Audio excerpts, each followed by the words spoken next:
행복한 동행과 함께 떠나는 책여행. 평생 감사.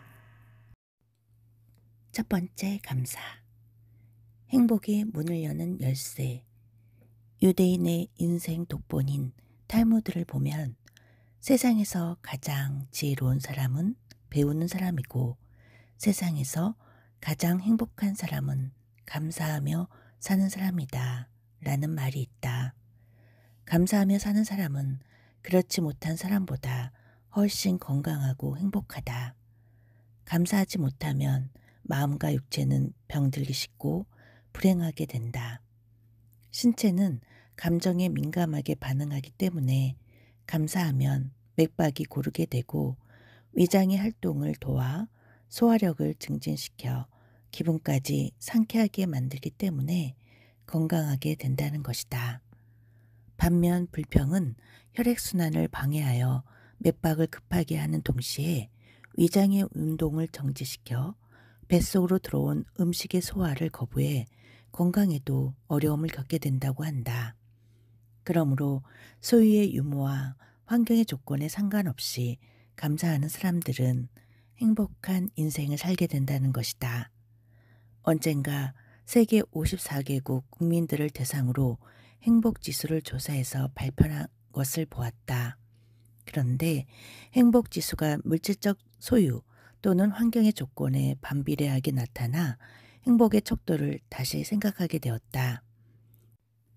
행복의 요인을 보면 선진국의 경우에 소득 상승이 더 이상 개인의 행복에 크게 영향을 주지 못하는 데 비해 가난한 나라의 경우에는 소득이 조금만 나아져도 삶의 질에 큰 영향을 미친다고 한다. 또한 가난한 나라의 국민들은 인간관계의 끈끈한 정이 삶의 행복으로 이어진 반면 선진국의 사람들은 오히려 인간관계에서 비롯한 소외감과 소유의 비교에서 오는 상대적 빈곤감 때문에 불행을 더욱 심하게 느낀다는 것이다. 이처럼 행복지수는 객관적인 조건이나 지표보다는 행복하다고 느끼는 사람의 주관적인 생각에서 차이를 보인다. 사실 행복에는 절대 기준이 없다. 어느 수준이 되어야 행복하고 불행한 것인지 정답이 없는 것이다. 행복에는 교과서나 참고서가 있는 것도 아니고 공식이나 모범 답안이 있는 것도 아니다. 행복은 다만 자신이 만들어가는 것이다. 스스로 생각하고 느끼는 정도에 따라 행복의 크고 작음이 결정되는 것이다. 그러므로 행복은 소유에 비례하기보다는 감사하는 마음에 비례한다. 행복은 없는 것에 관심을 가지는 것이 아니라 있는 것에 자족하는 것이다. 있는 것을 소중하게 여기고 감사하는 사람이 행복한 인생을 살게 된다. 없는 것에 대한 불평이 있는 것에 대한 감사로 변할 때 비로소 행복한 인생이 되는 것이다. 남들보다 가진 것이 없어도 있는 것에 대해서 자족하고 작은 것이라도 내 삶을 채워주는 조건이 있다면 감사하며 사는 것이 곧 행복이다. 그래서 칼 히트는 그의 행복론에서 행복의 첫 번째 조건을 감사로 뽑았다. 감사하라. 그러면 젊어진다. 감사하라.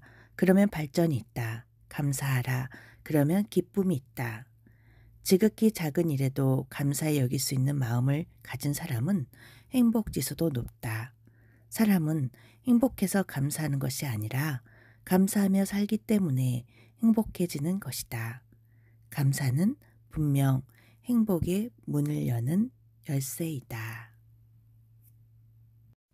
가장 평범한 하루가 가장 행복한 하루라는 것을 이 책을 통해 다시금 알았습니다.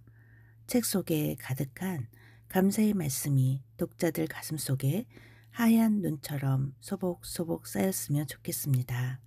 하나님의 아름다운 이야기들이 지붕 낮은 집 유리창마다 노란 별빛이 되주었으면 좋겠습니다. 내 진정 사모하는지 주 예수님은 아름다워라. 산 밑에 백합화요 난 새벽 주님 오면 할 게 아주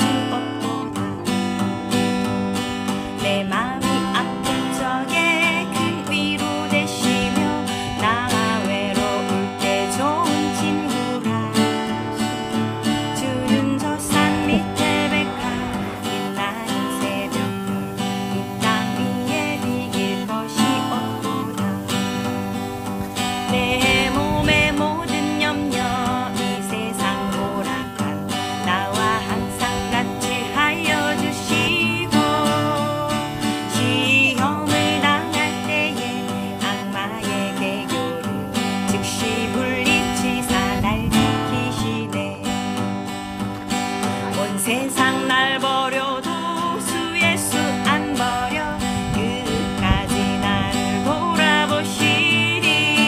예수는 산 밑에 백합 빛나는 새벽별 이 땅 위에 비길 것이 없도다. 내 맘을 다하여서 주님을 따르며 길이 나를 사랑하리니 불이 두렵지 않고 창고 입어먹네. 주는 높은 산성 내 밥 되시라. 내 영혼 먹이시는 그 은혜 누리고 나같이 주를 뵙기 원하네. 주는 저 산 밑에 백합 빛나는 새벽별 이 땅 위에 비길 것이 없도다. 주는 저 산 밑에 백합 빛나는 새벽별 이 땅 위에 비길 것이 없도다.